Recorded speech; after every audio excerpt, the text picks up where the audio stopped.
Donc, c'est tout à fait possible. J'ai un exemple. L'université, par exemple. L'université, elle fonctionne très, très largement en autogestion, même si c'est évidemment mis en extinction, ce modèle-là. On a tout un modèle dans lequel on s'évalue entre nous, on se recrute entre nous. Nous travaillons au nom de l'intérêt général, pour le service public, pour nos étudiants, nos étudiantes, pour la recherche, pour faire avancer la connaissance.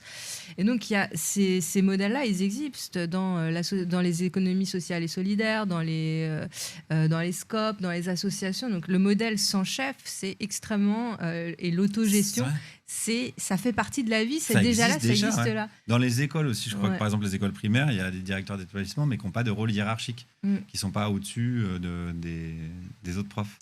Voilà, donc le communisme sans l'autorité, c'est possible. Voilà. Ça, c'est Friot qui dit le communisme, il est déjà là, et il faudrait rajouter aussi l'absence d'autorité, l'absence de chef, c'est déjà là dans nos vies.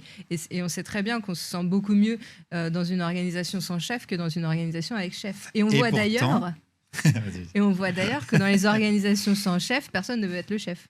Enfin, personne ne veut prendre en place. D'ailleurs, par exemple, à l'université, c'est très très difficile d'avoir quelqu'un qui se présente pour devenir diriger le département, être directeur de ceci, de cela, être président, etc. C'est les emmerdes. Parce que c'est une charge, c'est une responsabilité, c'est une charge.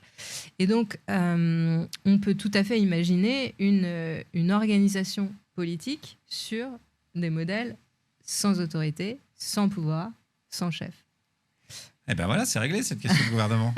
Mais c'est ce que je disais avant que tu arrives, et puis c'est ce qu'on disait même avant, ce qu'on disait avant même de commencer le live, c'est qu'on est tellement matrixé par la 5e République, qui est genre le catéchisme qu'on nous a appris à l'école en gros, quoi, que c'est assez difficile de s'imaginer, par exemple, qu'il n'y ait pas un ministre de l'Éducation nationale, quoi.